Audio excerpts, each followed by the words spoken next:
إن الحمد لله نحمده ونستعينه ونستغفره ونعوذ بالله من شرور أنفسنا ومن سيئات أعمالنا من يهده الله فلا مضل له ومن يضلل فلا هادي له وأشهد أن لا إله إلا الله وحده لا شريك له وأشهد أن محمدا عبده ورسوله يا أيها الذين آمنوا اتقوا الله حق تقاته ولا تموتن إلا وأنتم مسلمون يا أيها الناس اتقوا ربكم الذي خلقكم من نفس واحدة وخلق منها زوجها وبث منهما رجالا كثيرا ونساء واتقوا الله الذي تساءلون به والأرحام إن الله كان عليكم رقيبا يا أيها الذين آمنوا اتقوا الله وقولوا قولا سديدا يصلح لكم أعمالكم ويغفر لكم ذنوبكم ومن يطع الله ورسوله فقد فاز فوزا عظيما أما بعد فإن أصدق الكلام كلام الله وخير الهدي هدي محمد صلى الله عليه وسلم وشر الأمور محدثاتها وكل محدثة بدعة وكل بدعة ضلالة وكل ضلالة في النار أعوذ بالله من الشيطان الرجيم بسم الله الرحمن الرحيم زين للناس حب الشهوات من النساء والبنين والقناطير المقنطرة من الذهب والفضة والخيل المسومة والأنعام والحرث ذلك متاع الحياة الدنيا والله عنده حسن المآب۔ اللہ تعالیٰ نے کچھ چیزیں ہم انسانوں میں فطری طور پر مرغوب رکھی ہیں، پسندیدہ ہیں، اور چونکہ فطرت کا خالق بھی رب تعالیٰ ہے اور ان چیزوں کی محبت ہمارے دلوں میں پیدا بھی اسی نے کی ہے، تو اس کے حوالے سے کچھ احکامات ہمیں دیے ہیں تاکہ اس محبت میں حد سے تجاوز کر کے ہم معاشرے میں فساد نہ برپا کر دیں، اس کو کنٹرول رکھیں، اس کی ایک لمٹ ہو، ایک حد ہو، اس سے آگے کراس معاملہ نہیں ہونا چاہیے۔ ایک مرد کے لیے فطرتی طور پر اللہ تعالیٰ نے ذکر فرمایا، سورہ آل عمران کی آیت ہے، ایک اٹریکشن ہے عورت کی طرف، اس کو اللہ تعالیٰ نے جائز اور حلال ذریعے سے نکاح کا ایک معاملہ ایک مرد کے لیے بیان فرما دیا۔ پھر اپنے اولاد میں ایک مرد کی سب سے زیادہ اٹریکشن بیٹوں کی طرف ہوتی ہے، کیونکہ مفادات وابستہ ہوتے ہیں، بازو بنتے ہیں، سہارا بنتے ہیں۔ اور تیسرے نمبر پہ اللہ تعالیٰ نے پھر ذکر فرمایا سونے چاندی کے خزانے والقناطیر المقنطرہ۔ قناطیر قنطار کی جمع ہے، قنطار ایک خزانے کو کہتے ہیں، قناطیر کئی خزانے، مقنطرہ جن کو جمع کیا گیا سونے چاندی کے۔ یہ انسان کی چاہت ہے، فطرت میں جمع کرتا ہے، لیکن یہ تیسرے نمبر پہ ہے۔ پہلے دو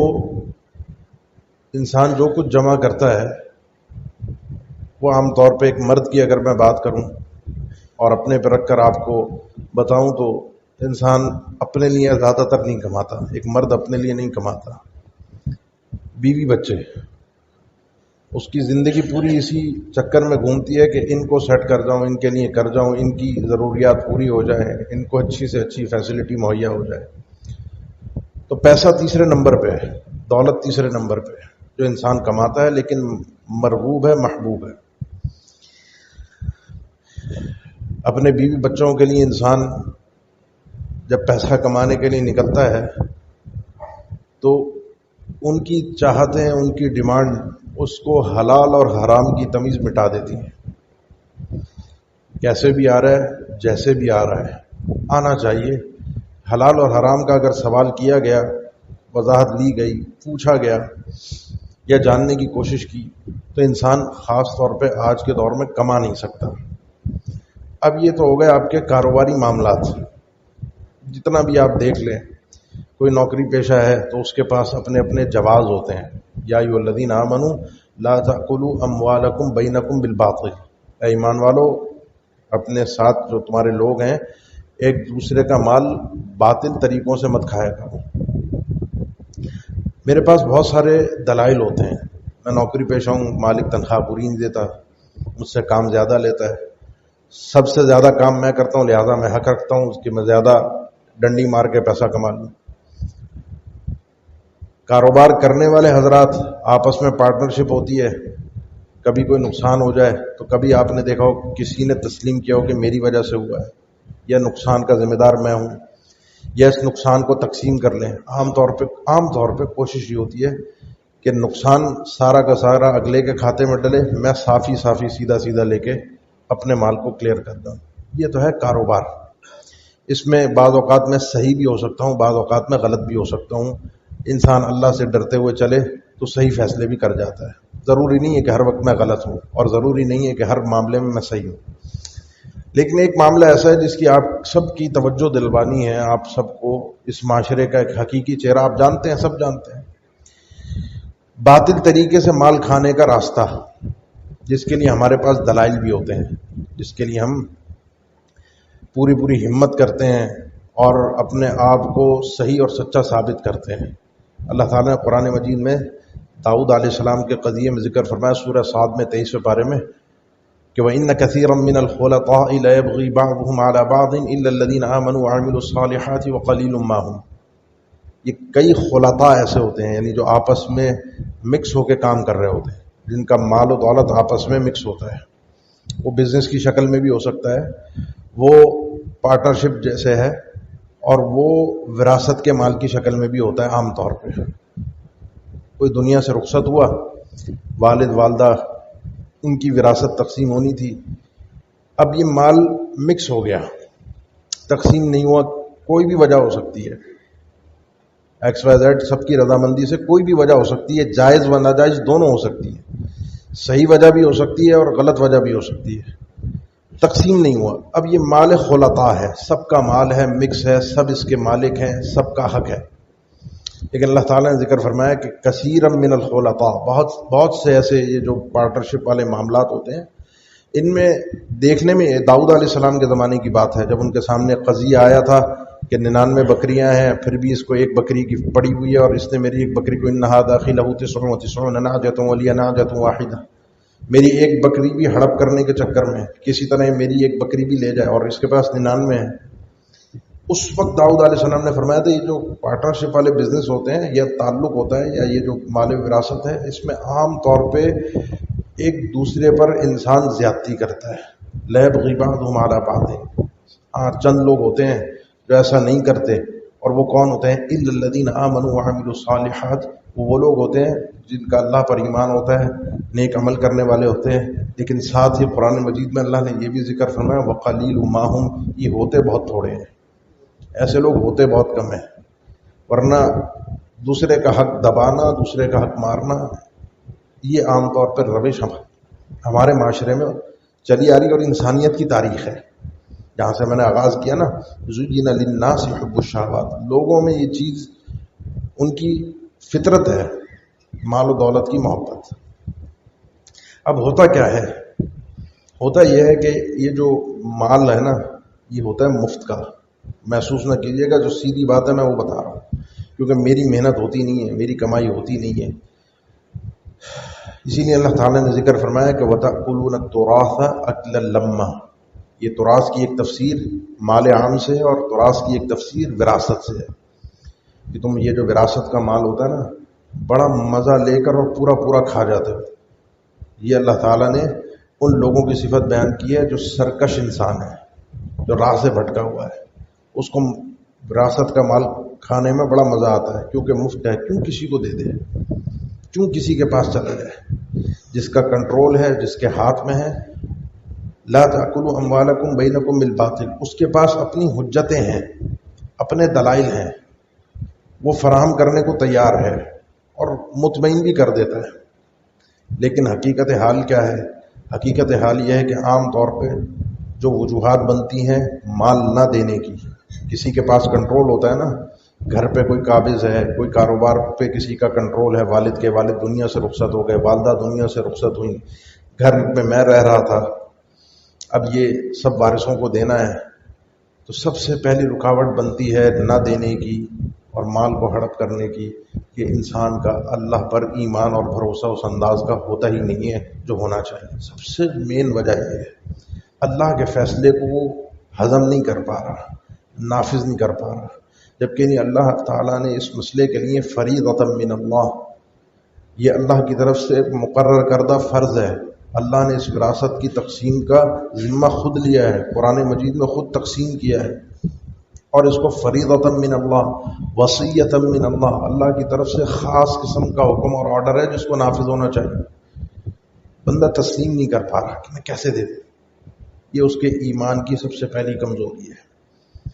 دوسری وجہ جو رکاوٹ بنتی ہے دینے میں، وہ میں نے ذکر کیا، مفت کا مال. بھائی ان کو کیوں دے دیں؟ خاص طور پر مسئلہ آتا ہے بہنوں کا، اور ہمارے ذہنوں میں ایک سوچ ہے بہنوں کے پاس گیا تو بہن کے پاس نہیں ہوگا، وہ تو خاندان کا کسی دوسرا جو بہنوئی ہے ہمارا، جو باہر کا فرد ہمارے خاندان میں شادی کر کے داخل ہوا ہے، وہ تو اس کے پاس جائے گا، مزے تو وہ کرے گا. کمائی میرے باپ کی ہے، گھر میری والدہ کا تھا، مزے کوئی تیسرا آدمی کرے، ہضم نہیں ہو پا رہا. حالانکہ وہ اس آدمی کا نہیں ہے، وہ تو اس عورت کا ہے، اس بیٹی کا ہے، اس بہن کا حق ہے جس کو رب تعالیٰ نے دیا ہے. اس کی مرضی وہ اپنے شوہر کو دے، اس کی مرضی اپنے بیٹوں کو دے، اس کی مرضی اللہ کی راہ میں صدقہ کر دے، اس کی مرضی وہ کچھ بھی کرے. آپ نہیں چاہتے کہ آپ کے گھر میں کوئی دوسرا شخص آ کے داخل ہو، اس گھر میں رہنا چاہتا ہوں، میرے والدین کا گھر ہے. آپ مارکیٹ ویلیو کے حساب سے بغیر ظلم کیے پوری رضامندی کے ساتھ جو شرکاء ہیں ان سے ان کا حصہ خرید لیجیے، ان کو پیسے دیجیے، اور کوئی اس میں ٹال مٹول نہ ہو. یہ بات یاد رکھیے کہ اگر آپ کے اوپر قرضہ ہے، آپ نے دینا ہے، آج فکس کر لیا کہ جی میں لے لیتا ہوں، تو اللہ کے نبی صلی اللہ علیہ وسلم نے فرمایا اگر پیسے ہیں اور قرضہ ہے تو فوراً ادا کر دو. مطل الغنی یہ ظلم، نہیں تو یہ ظلم ہو جائے گا. جس کے پاس پیسے ہیں اور وہ نہیں دے رہا کسی تو یہ ظلم ہے. آج ہی دے دو، آپ کو چاہیے، آپ حقدار ہیں، آپ آج ہی اس کو اپنے حصے میں کر لیجیے. اور تیسری وجہ جو میں نے دیکھی ہے، یہ کوئی قرآن و حدیث نہیں ہے، میں نے جو محسوس کیا ہے وہ میں آپ کو بتا رہا ہوں، اس کو تھوڑا سا سمجھیے گا. آپ شاید میری بات سے اختلاف کر سکیں، لیکن زیادہ تر گھروں اور خاندانوں کا مسئلہ یہی ہے، اور ہو سکتا ہے کسی خاندان میں ایسا نہ ہو، لیکن مسئلے کو تھوڑا سا سمجھیے گا.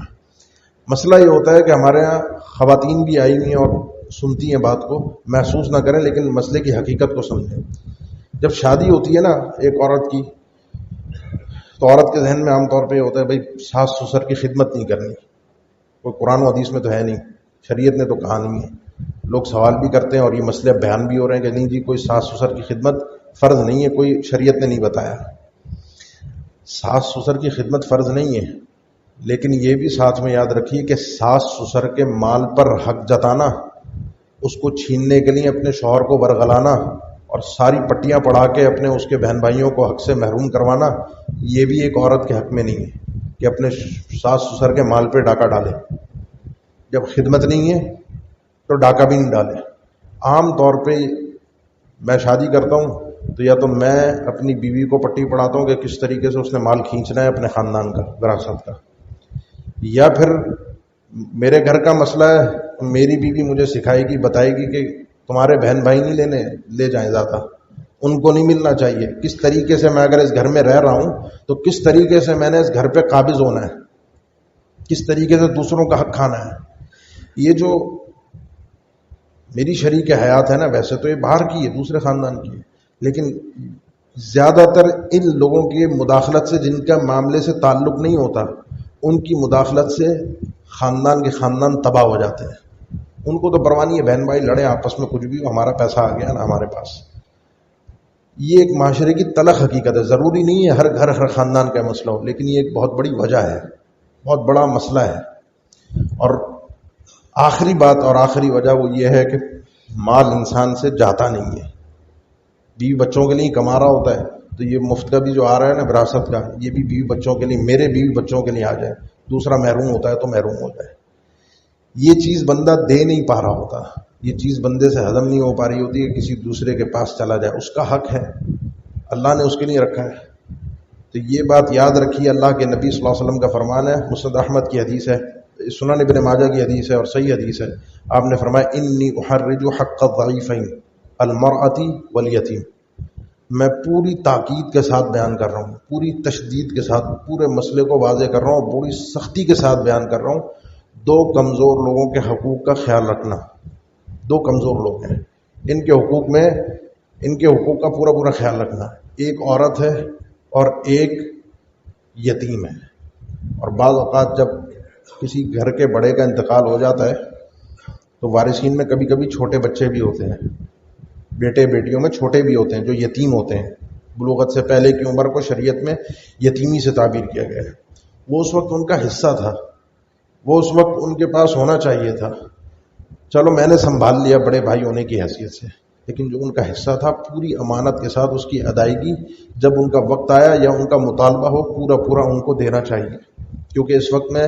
یتیم کے مال کی ولایت کر رہا ہوں، یہ میرا مال نہیں ہے، جو میرا ہے اس کا میں حقدار ہوں، مجھے اس سے بھی محروم نہیں ہونا چاہیے، لیکن جو دوسرے کا ہے دوسرے کو اس سے محروم نہیں کرنا چاہیے۔ یہ ہمارے معاشرے کے اندر ہر گھر ہر خاندان کا مسئلہ ہے، اور ہمارے پاس دلائل ہیں۔ آپ کہیں بھی بیٹھ جائیں، آپ میں سے بہت سے احباب ایسے ہوں گے جو قضیے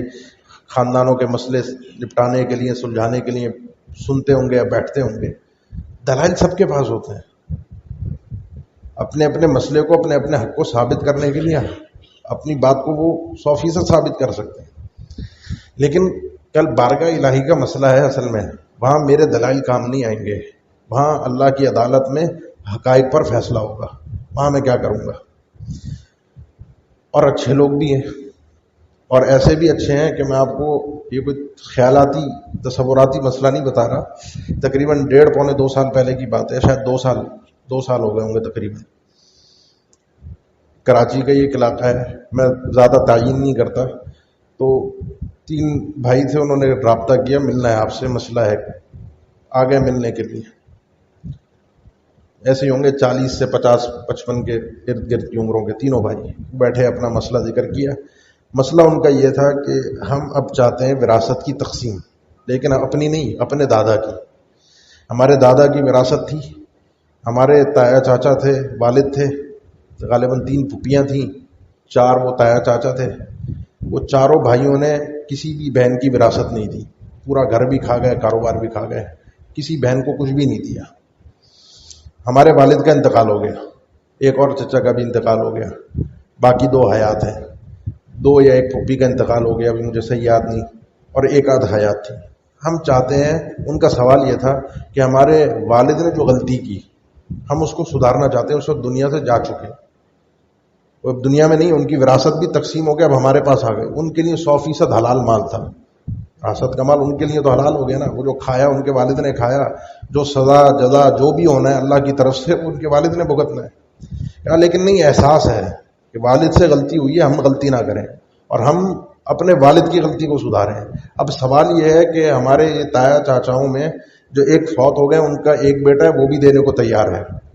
ہم بھی دینے کو تیار ہیں، باقی 2 تیار نہیں ہیں، جو خود زندہ ہیں وہ دینے کو تیار نہیں ہے۔ سوال یہ ہے کہ کیا ہم سارا حصہ دیں پھوپھیوں کا جو چاروں بھائیوں نے کھایا، یا جو حصہ ہمارے والد کے اور جو دوسرے چاچا کا بیٹا دینا چاہ رہا ہے ان کے والد کے حصے میں آیا اضافی، پھوپھیوں کا حصہ جو ان کے حصے میں اضافی آیا، ہم صرف وہی دینے کے پابند ہیں، ہم سب کچھ دینے کے پابند ہیں؟ وہ پورا مسئلہ پہلے سے خود بنا کر لائے ہوئے تھے، ایسا بھی نہیں کہ وہ خالی ہاتھ آئے تھے، پورا حساب و کتاب ان کے پاس پیپر ورک ہوا تھا، پوری تقسیم انہوں نے کی ہوئی تھی آخری، اور پھوپھیوں میں بھی جن کا انتقال ہو چکا تھا ان کی اولاد میں کون کون زندہ ہے، کہاں کہاں رہتا ہے، اس کا حساب کتاب پورا، کس کو کتنا جائے گا، کس کا کتنا حصہ، وہ پورا پہلے سے خود بنا کر آئے ہوئے تھے، خالی ہاتھ نہیں آئے تھے، اور وہ پکے تھے دینے کے لیے۔ یہ آپ کے اسی شہر کے رہنے والے آپ ہی کی طرح کاروباری حضرات، آپ ہی کے بیچ میں اٹھنے بیٹھنے والے لوگ ہیں، آپ کی مسجد میں بھی لوگ ہیں، کسی کے گھر کے خاندان کے واقعات گھریلو معاملات ہوتے ہیں، مناسب نہیں ہوتا زیادہ بتانا، آپ میں بھی نیک لوگ ہیں جو چاہتے ہیں کہ جس کا جو حصہ ہے وہ پورے اچھے طریقے سے اس کے گھر والوں تک، اس کی بہنوں تک، اس کے رشتہ داروں تک، جس کا جو بنتا ہے جتنا بنتا ہے، بلکہ کوشش ہوتی ہے کہ اضافی چلا جائے، اوپر چلا جائے۔ ایسے بھی ہیں، صرف ایک تصویر ایک رخ یہ نہیں ہے کہ کھانے والے ہیں، دینے والے بھی ہیں اور اضافی دینے والے بھی ہیں، اور جو لوگ اس طریقے سے کرتے ہیں جو لوگ اس انداز میں کرتے ہیں ان کی زندگی کی برکتوں کا اندازہ میں اور آپ سوچ بھی نہیں سکتے. برکت ہوتی کیا ہے، سعادت اور عافیت ہوتی کیا ہے، مزیدار زندگی ہوتی کیا ہے. پھر وہ لوگ زندگی مزیدار گزارتے ہیں، پھر ان کی زندگی میں سکون ہوتا ہے. اس لیے کوشش کیجئے کہ وہ جو اجل ہے نا، وہ جو اللہ کی طرف سے پیغام ہے، وہ کسی وقت بھی آ سکتا ہے. میں نے لاکھ دلائل رکھ کر، لاکھ باتیں اپنے ادھر ادھر کی سن کے پریشر میں آ کے، کبھی بچوں کے پریشر میں، بیوی کے پریشر میں آ کے بہن بھائیوں کا حق دبا لیا. یہ بیوی بچے کل میرے کسی کام نہیں آئیں گے، میری قبر میں نہ میرے ساتھ ہوں گے، نہ قیامت کے دن میرے نامہ اعمال کا ان کو پتہ چلے گا. کل یہ سارا مال جب میرا قرآن مجید نے نقشہ پیش کیا نا، وہ ذرا دیکھیے، جب میرا نامہ اعمال الٹے ہاتھ میں اللہ نہ کرے مل گیا، واما من اوتی کتابہ بشمالہ فیقول یا لیتنی لم اوت کتابیہ، الٹے ہاتھ میں مل گیا تو انسان مارا مارا پھرے گا، کاش یہ حساب و کتاب ہوتا ہی نہیں، مجھے نامہ اعمال ملتا ہی نہیں. ولم ادری ما حسابیہ، کیا حساب و کتاب ہے مجھے کچھ نہیں پتا ہوتا. ہلاک عنی سلطانیہ، میری یہ بڑا پن، میرا یہ چودھری پن، میری نوابی مجھے لے ڈوبی. ما اغنی عنی مالیہ، میرا مال میرے کسی کام نہ آ سکا، اس مال نے مجھے غرق کر دیا، ڈبا دیا. اور یہ آدمی وہ ہے جس کے بارے میں اللہ تعالیٰ نے اسی کیفیت کو آگے ذکر فرمایا، انہ کان لا یؤمن باللہ العظیم ولا یحض علی طعام المسکین، نہ خود کھلاتا تھا نہ کسی کو کھلانے دیتا تھا مسکینوں کو. کسی غریب پر، کسی پر احسان کرنے کی اس کو توفیق ہی نہیں، چھین لی اللہ نے. یہ منظر ذرا سا ذہن میں لائیے، کوئی آپ کے ساتھ نہیں ہوگا، کوئی آپ کے کام نہیں آئے گا، وہ کب وہاں سے اجل آ جائے کبھی کوئی پتہ نہیں ہے. مسند احمد میں اور صحیح ابن حبان میں سیدہ عائشہ بھی بیان فرماتی ہیں رضی اللہ تعالیٰ عنہ، اور ام سلمہ رضی اللہ تعالیٰ عنہ یہ الگ بیان کرتی ہیں، اور دونوں ام المؤمنین ہیں،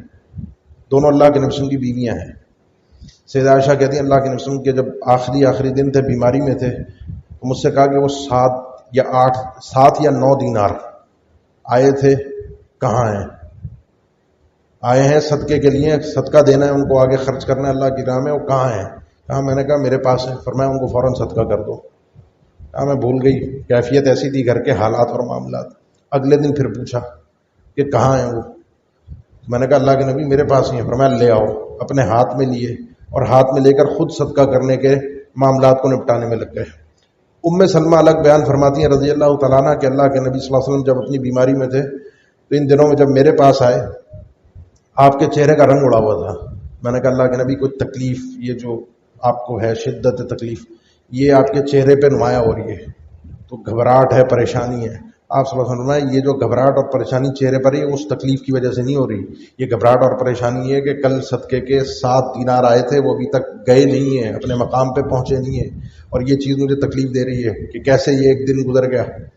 اللہ کے نبی صلی اللہ علیہ وسلم کا مشہور واقعہ کئی بار آپ نے سنا کہ عصر کی نماز پڑھتے ہی فوراً اچانک اٹھ کے چلے گئے، اور صحابہ پریشان تھے کہ اللہ کے نبی کو ہوا کیا ہے، کیونکہ آپ کی عادت نہیں تھی کہ سلام پھرتے اٹھ کے چلے جائیں. آپ کو جاتا ہوا دیکھا، پھر تھوڑی دیر بعد آپ صلی اللہ علیہ وسلم اپنے حجرے سے باہر تشریف لائے تو صحابہ کے چہروں پہ حیرت تھی، اور یہ آپ صلی اللہ علیہ وسلم نے بھانپ لیا کہ ان کو عجیب لگا کہ کیوں اٹھ کر گئے. فرمایا کہ مجھے ایک تبر، وہ جو ڈلی ہوتی ہے سونے کی، جو صاف ستھری بھی نہیں ہوئی ہوتی، اس تبر کا ایک یاد آیا. سونے کی ایک ڈلی گھر میں پڑی ہوئی ہے جس صدقے کی تھی، جس کو اس کی جگہ پر پہنچانا تھا، وہ ایک دم یاد آیا. تو میں نے کہا یہ اتنی دیر نہ ہو جائے کہ میں بیٹھا رہوں، ذکر و اذکار کروں، اور یہاں سے اٹھ کر تم سے ملا کر کسی کام میں لگ کر پھر گھر پہنچوں. سلام پھیرتے پہلے جا کے اس مسئلے کو نپٹانا ہے، اس ایک سونے کی ڈلی کو فوراً پہنچانا ہے جس جگہ پر اس کو پہنچانے کی ضرورت ہے، جہاں اس نے پہنچنا تھا. اگر آپ میں سے کسی کا کوئی یہ معاملہ ہے تو یہ نہ سوچیں ہو جائے گا، کر لیں گے، دیکھ لیں گے. سلام پھیرنے کے بعد جیسے سپیڈ میں انسان اٹھتا ہے نا، اللہ کے نبی کی سنت پہ عمل کر لے آج. اور سنت وہ یہ والی سنت یہ ہے کہ اگر کسی کا کوئی اس طرح کا معاملہ ہے تو اٹھ کر جا کر فوراً دے آئے، باوجود اس کے کہ لوگوں نے آپ کو دے دیا، آپ کے بہن بھائی رشتہ دار وہ معاف بھی کر دیتے ہیں، اور آپ کو پتہ ہے معاف کیسے کروایا جاتا ہے. اللہ کے نبی صلی اللہ علیہ وسلم کے فرمان، 2 فرمان یہ آخر میں ذہن میں رکھیں. آپ صلی اللہ علیہ وسلم نے فرمایا لا یحل مال امرئ مسلم الا بطیب نفس، کسی بھی مسلمان کا مال حلال جائز نہیں ہے جب تک وہ اپنی خوش دلی کے ساتھ نہ دے، خود رضامندی سے نہ دے. اور رضامند کیسے ہوتا ہے انسان، خوش کیسے ہوتا ہے، وہ آپ سب اچھی طریقے سے جانتے ہیں. مجھے وضاحت کی ضرورت نہیں ہے کہ انسان کیسے خوش دلی سے دے رہا ہوتا ہے اور کب انسان جو ہے وہ بد دلی سے دے رہا ہوتا ہے. اور دوسرا اللہ کے نبی کا فرمان جو صحیح مسلم کی حدیث، کل مسلم علی المسلم، ہر مسلمان پر دوسرے مسلمان کا، ہر مسلمان پر، یعنی کوئی بھی عام مسلمان ہے، میرا اس پر یہ حق ہے کہ میں نہ اس کے مال کو چھیڑوں گا، نہ اس کی عزت سے کھیلوں گا، نہ اس کی جان کے در پہ ہوں گا. علی المسلم حرام دمہ ومالہ وعرضہ، ہر مسلمان پر دوسرے مسلمان کا مال حرام ہے. اور ان مسلمانوں کے اندر سب سے پہلے مسلمانوں میں میرے اپنے رشتہ دار عزیز و اقارب ہیں. اور اس میں سب سے بڑی بدنصیبی جانتے کیا ہوتی ہے؟ سب سے بڑا مسئلہ کیا کھڑا ہوتا ہے؟ یہ حساب و کتاب لوٹ لاٹ کے تم چلے گئے، کر دیا، پھر ایک دوسرے کی شکلیں نہیں دیکھتے،